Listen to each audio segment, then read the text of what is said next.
My hands still smelled like burnt coffee and cheap plastic from the busted Keurig in the server room the day they introduced Callie.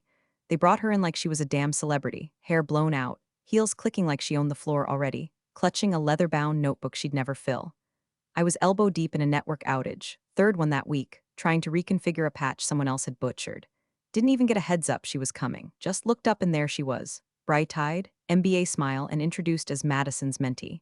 They said that like it was a compliment.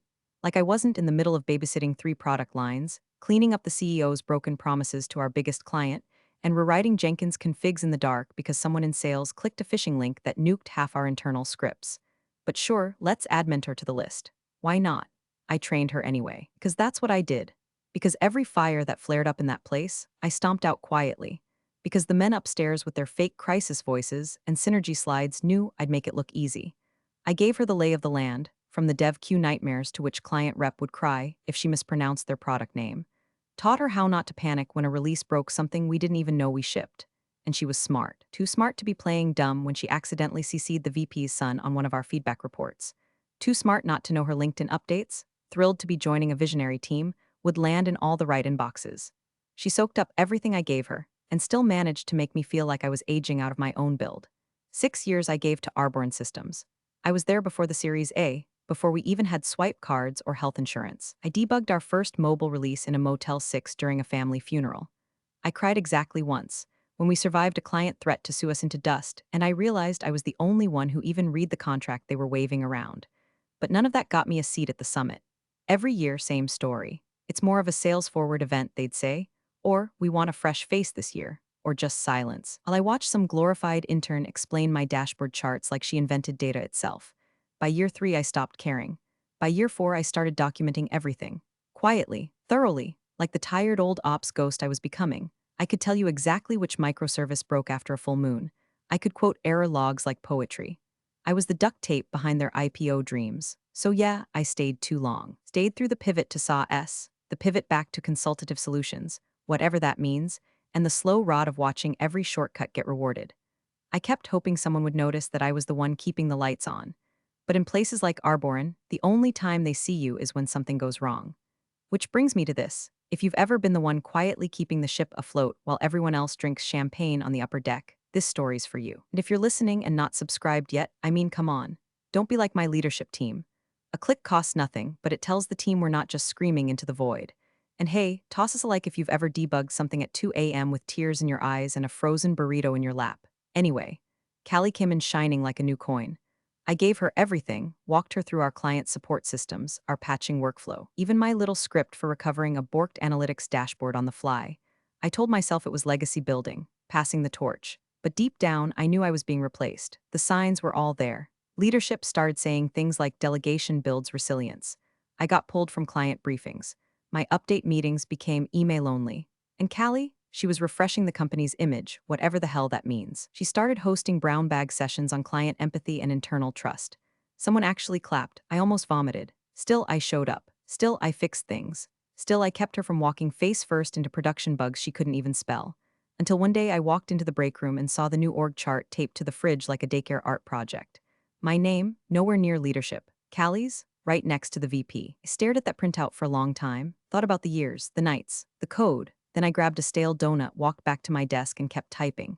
Because sometimes you don't rage, you don't cry, you don't throw a fit, you just take notes. They called it a strategic shift. Said it over lukewarm conference coffee with that grinning tension HR types wear like perfume. We want you to step back and empower the next wave, said Craig, the director of product. A man who once asked me what a cache was. This isn't about replacing you, it's about elevation. Stewardship, letting new voices shine. New voices. Translation, Callie needs your notes, your slide deck, and your patience. They framed it like a blessing, like I'd been knighted with the holy task of handing over my life's work to someone who still didn't understand the difference between staging and prod. And the kicker? They made me schedule the handoff meetings myself. Her up to speed on the summit deck, they said. She's excited to lead. The summit deck, my summit deck. The one I'd been refining since January, test cases, flow charts, back-end latency insights, risk contingencies mapped with obsessive precision. I'd spent 2 years building the trust that made those numbers glow. And now I was supposed to train someone who once referred to our CI/CD pipeline as that pushy robot thing. Callie showed up to the first session late, holding an iced matcha and a half-eaten chia bar. She waved like we were sorority sisters at a brunch. So excited to do this with you, Mads, she said. No notebook, no laptop, just vibes. I walked her through the architecture slide by slide, pausing every time she blinked like she was buffering. I explained the client personas, how the Northwell account would ask about GDPR, even though they barely followed email protocol. I handed her a cheat sheet I'd made after 3 years of sitting through investor Q&As. She flipped it over, nodded, and tucked it in her purse like it was a brunch receipt. On the third handoff session, she asked if we could keep it high level because she had a ton of touchpoints today. She meant happy hour with a partner at Viro Capital. I found out later they were dating. I started noticing things around the office. My name disappearing from threads I used to anchor, forwarded for awareness where there used to be direct asks. A Slack emoji reaction to my weekly metrics update, just a single fire emoji from Callie, no comment, no questions. Then came the team meeting. Craig cleared his throat like he was about to propose marriage. As part of our evolution, we're honoring Madison's incredible groundwork by making room for Callie's fresh perspective. Madison will be transitioning out over the next week. Please join us in celebrating her legacy. Legacy, a word they use when they're gutting you with a smile. They wheeled in a sheet cake. White frosting, blue piping, and a font that looked like someone stabbed a Sharpie into frosting. It said, "Thank you for laying the groundwork." I stood there holding a plastic fork while Callie posed next to me, hand on my shoulder like I was her retiring aunt. Everyone clapped. Some people cried, probably because they thought I was dying.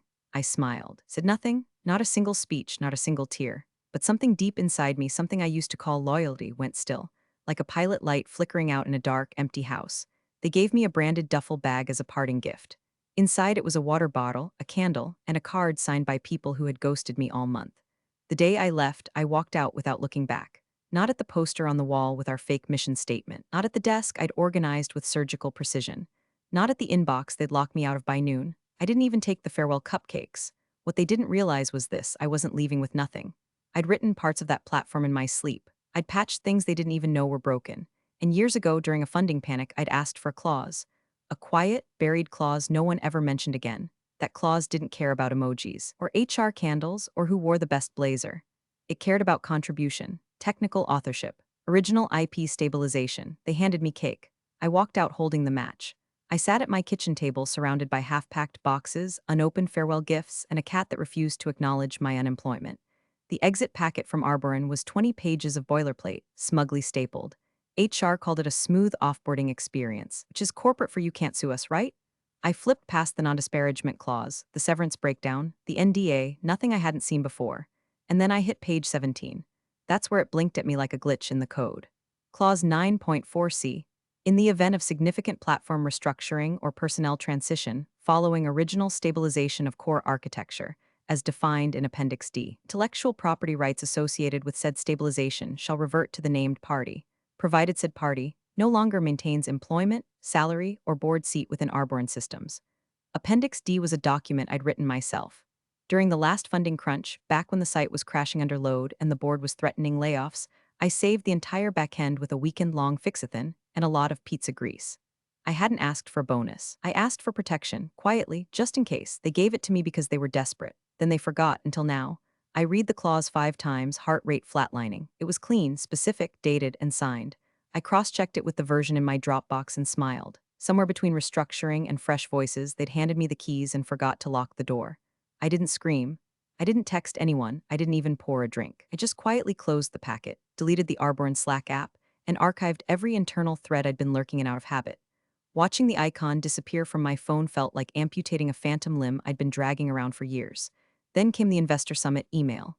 Subject line: excited to celebrate our growth together. They wanted me to attend as a valued alum. Said there'd be a cocktail hour and a legacy founder wall with digital portraits. I pictured mine glitching next to a Callie quote about modern leadership. I hit RSVP and selected no. But then I did something else. I booked a room at the same hotel, not the suite they used to give me when I handled the post-demo fire drills, just a regular room with a view of the fountain and the lobby bar. That's all I needed, just the bar. I wasn't there to crash anything. I wasn't there to make a scene. I was there to watch. 'Cause here's the thing about stepping away quietly. People assume you're done. They think your silence means surrender. But silence is also space. And I had more of it now than ever before. I'd been their duct tape, now I was gone. Let's see how glossy the pitch looks without me plugging the leaks. I packed light. Just to carry on with a clean blazer, a lipstick shade called Resignation Red, and the original signed clause, tucked into the sleeve of a book I'd pretend to read at the. Let Callie stand on stage. Let Craig fumble the Q&A. Let the investors ask technical questions no one prepped for. I'd sit quietly, bourbon in hand, smiling politely at the chaos I didn't cause. I wasn't coming to save them. I was just coming to watch them try to save themselves. Not my circus, not anymore. The bar was dim, all marble and mirrored brass, tucked off the side of the grand ballroom like a secret passage for the disillusioned. I sat 2 stools in from the corner, perfect line of sight to the flat-screen feed piping in the main stage. Nobody else seemed to notice it, too busy networking, too busy pretending their lanyards were medals. I swirled my bourbon once, then applied another swipe of lipstick with the precision of a woman who had nowhere to be and nothing to lose. The announcer's voice buzzed through the speakers. And now, please welcome the Arborn Systems executive team to present their exciting next chapter. There she was, Callie, in a white blazer and matching confidence, leading the pack like she'd just invented software. Craig trailed behind her, trying not to sweat through his shirt. A junior engineer I didn't recognize fidgeted with a clicker like it might explode. They lined up under the hot lights, every one of them blinking just a little too fast. "We've got it from here," Callie said, smiling into the mic like she'd practiced it in the mirror. A scattered applause followed. I clinked my glass against the bar's lacquered wood and turned my chair a half-inch to the left. Just enough. First slide loads. Wrong deck. I didn't blink. They'd named it Final Thisone 3, PPTX. I'd seen it in the shared drive 2 weeks ago, an outdated version from a marketing intern who quit in March. Callie kept talking like nothing was wrong. "That's the first mistake. Never keep talking when the slide says something else." She said record client retention while the chart showed churn. She clicked. The next slide crashed into a rendering error. She laughed, said, "Guess the demo gods are mad at us." Craig leaned into the mic, already sweating through his collar. "Let's try the demo live." Oh, sweet mercy. They hadn't rehearsed the live build because it required tokenized access to the sandbox environment, which they didn't have, which I had always managed. They tried anyway. The app loaded to a maintenance page I'd written 6 months ago after a corrupted API call nuked the sandbox during a client trial. I never removed the password block, never told anyone I'd coded a fallback redirect. The crowd shifted. A few phones lit up. Callie tried to recover. She said, "The backend code here was a little outdated. We're working on, don't." She should not have said that. She called my code outdated. The backend I built while sick with the flu, typing through cough syrup in fury. The system I stitched together while Craig was golfing and Callie was still learning what an endpoint was. She called that outdated. I sipped my drink and waited. A voice piped up from the front row. "Can you clarify which version of the architecture you're using now? The one that handled the regional scaling from Q4? Callie blinked. Craig stared at the clicker like it might give him the answer. She said, "We, migrated off that last quarter." A lie. One of the investors frowned. "That contradicts what was in the pre-read." Another voice, "Where's the compliance audit record for that switch?" Callie's smile started to slip. The junior engineer stepped forward, whispered something in her ear, and immediately looked like he regretted it. The stage lights made it all worse. There's a particular kind of sweat panic that only hits people who have never bombed before. They think they can pivot. They think charm will save them. It never does. Not when the lights are hot and the questions are cold. Behind the bar, the bartender paused in his towel-polishing ritual and glanced at the screen. "Yikes," he muttered. I smiled. "It's just the beginning." I hadn't sabotaged a single thing, didn't change a line of code, didn't pull a plug, I just didn't warn them. Leave a post-it on the staging server. Didn't ping the team thread when I saw the wrong build timestamp. Sometimes the purest revenge is nothing at all. Let gravity do the rest. Let hubris meet live Q&A, let her choke on the stage I built while they pushed me off it. She said they had it from here. Well, good luck with that. First came the buzzing. A light tremor against the lacquered bar from the phone I'd faced screen down, like a landmine I wasn't ready to disarm. Then came the cascade. Buzz, buzz, pause, buzz, buzz, buzz. I flipped it over like I was checking the weather. "VP Sam, Madison, urgent, where's the fallback deck? Callie, did you touch the sandbox?" "Nothing is loading. I thought you left it clean." "Craig, they're asking about the compliance trail. The doc is gone from Drive. Where is IT? "Unlisted number, this is the stage coordinator. Are you still nearby? We might need a quick fix." Quick fix. The phrase nearly made me laugh out loud, like I was the hotel plumber, here to unclog their toilet of lies. I flagged the bartender. "Another?" he asked, nodding to the half-finished bourbon. "Double this time," I said, sliding the glass toward him. The feed on the wall behind us flickered, then returned to a wide shot of the summit stage. Callie was visibly sweating now, makeup sliding south, voice cracking mid-buzzword. Craig was whispering violently at someone off mic. Intern with the clicker looked like he might cry. The bartender poured slowly. "Rough day for them," I shrugged. They were warned. The texts kept coming. "Sam again, do you still have access to the compliance binder you kept? Please, we're live." "Callie, they think I made up the KPI growth from Q2. Did you not upload the newest graph?" "Craig, the system's rollback protocol failed." "Did you change the scripts before you left? Be honest." "Oh, Craig, sweet, nervous Craig. Change anything. I just never handed over the parts they didn't ask for. If you don't know where the panic button is, maybe don't set the building on fire." Back when I wrote the compliance report, I color-coded everything, highlighted the liabilities, the undocumented patches, the short-term hacks disguised as long-term vision. I submitted it to legal. Twice. No one responded. Callie told me it was a little doom and gloomy and that investors didn't want anxiety. They wanted optimism. I gave them optimism. By leaving, more buzzing. Callie, please. You said you wanted a clean break. Don't do this. Ah, there it was. Not can you help or can we talk? Just don't do this. Like silence was a weapon. Like my absence was sabotage. I leaned back in the bar stool, letting the bourbon settle like molasses down my throat. The hum of conversation behind me grew quieter as people trickled out of the ballroom in search of open bars or escape routes. I opened the last message. Callie, Madison, I need the IP failover script. Please, I'm being told we're violating disclosures. I stared at it, need, that word, that assumption, that dependency. They had replaced me in every title, every org chart, every photo on the website. But here they were back in my inbox, screaming into the void I left behind. The thing about being a ghost is that eventually they realize who the house really belonged to. The bartender set down the new drink. You good? Never better, I said, raising the glass. They were flailing, flipping through folders they didn't understand, digging through drive versions like archaeologists looking for a sacred text they'd once called irrelevant. None of them knew where the fallback deck lived, because it never lived on their machines. I'd built it in a separate repo, isolated from their meddling hands. Labeled it something boring on purpose. Q2 Alt Client Assets 2021 Review Final PDF. I'd shared it with legal once, and then revoked access when they streamlined permissions. They could have asked me then, but they didn't, so now? Now I sat in a bar not 50 feet from their public unraveling, watching their panic grow pixel by pixel on the screen. I wasn't smiling. I wasn't gloating. I was still, perfectly still. Like a pressure valve sealed shut just before the engine gives out. Like a power line humming through winter silence. Let them buzz, let them scramble. I wasn't saving them. I was watching them drown in the safety net they cut themselves. The air changed the moment the cue and a star did. Not just in the ballroom, on the bar floor too.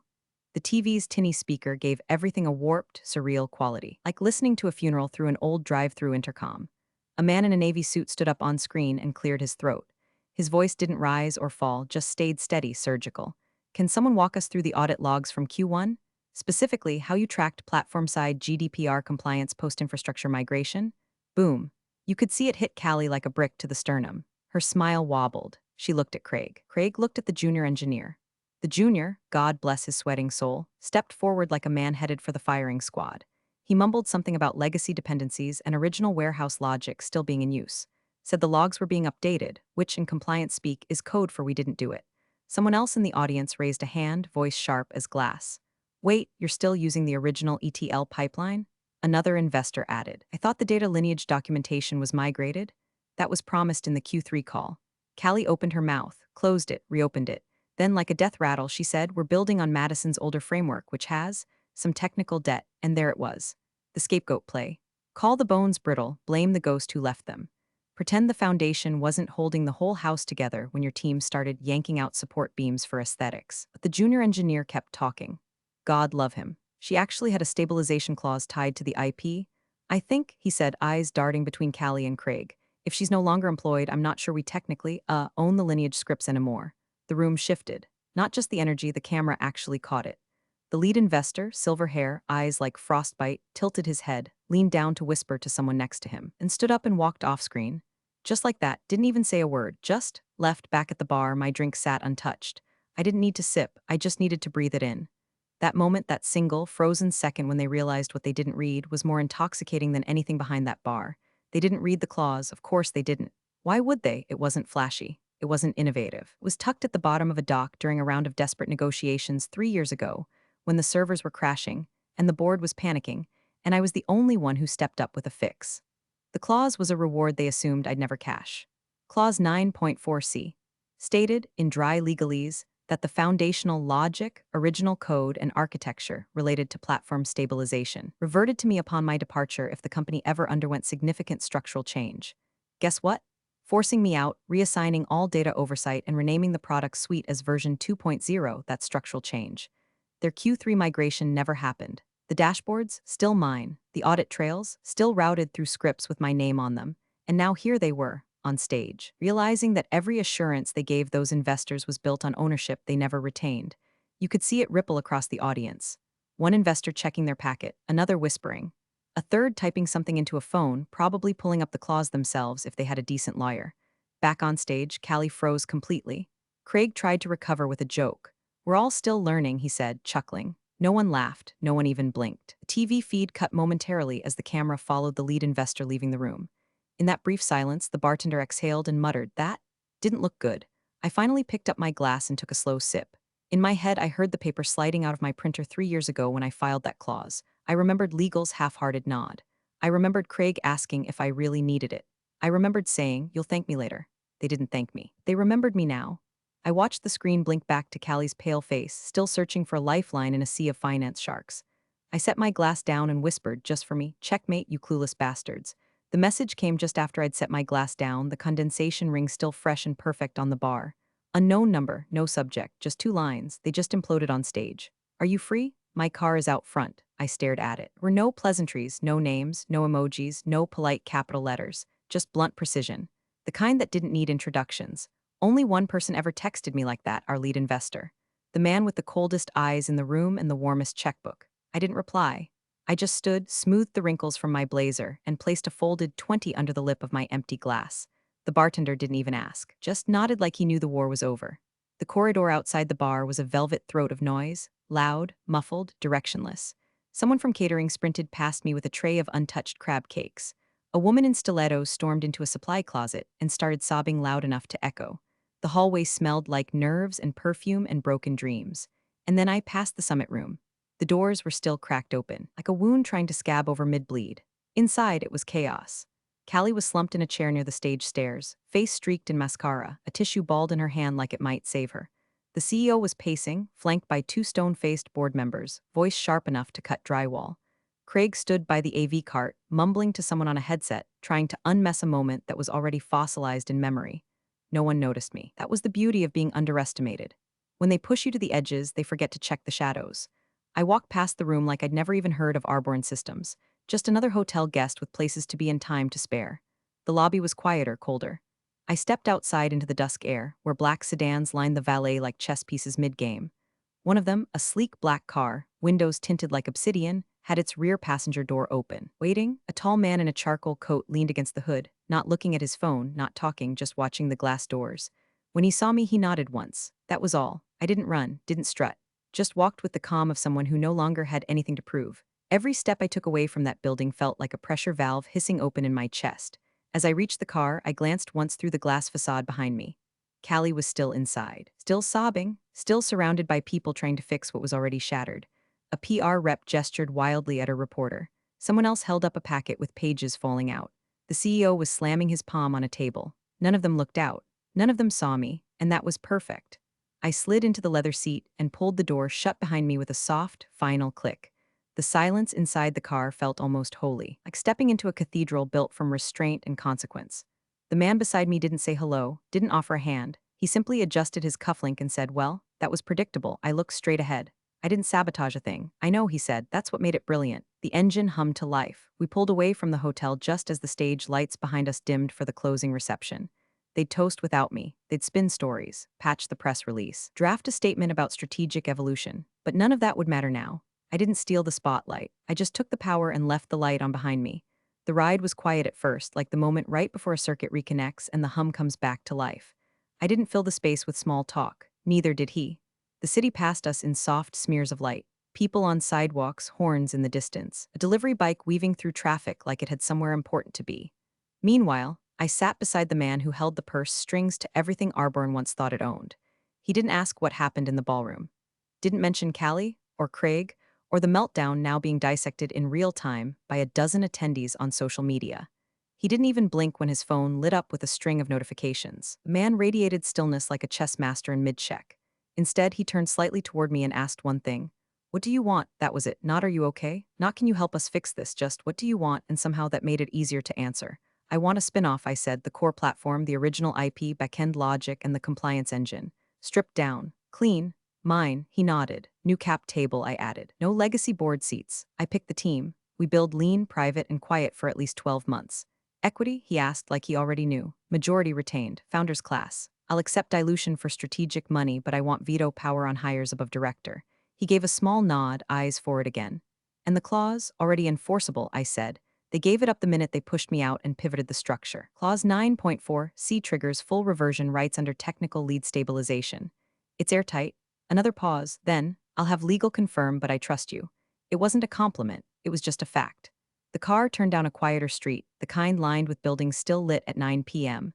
The kinds where real decisions get made after the cocktail dresses come off and the deals start whispering.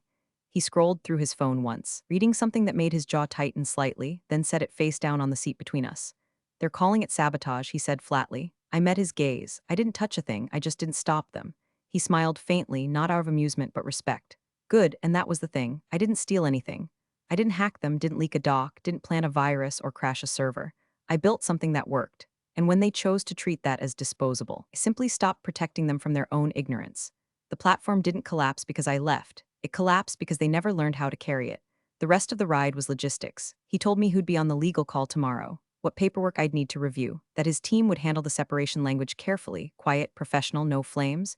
We want this clean, he said. No need to salt the earth.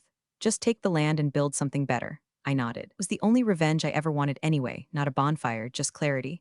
No one would remember the summit meltdown for long, but they would remember the product that came next. The one without bloat, without buzzwords. The one that worked because it was built by someone who gave a damn. When the car finally pulled up to my apartment, he didn't offer to walk me in. Didn't reach for handshake, just said, next time we write the rules first. I opened the door, paused, and looked back. They should have read what I wrote the first time. He gave a nod like a man sealing a deal without ink.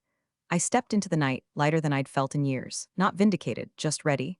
The press release dropped on a Tuesday morning just before the markets opened. It was deliberate, timed for the people who actually mattered, the ones with money in play and ears to the ground. The headline was simple, unflashy, and impossible to ignore.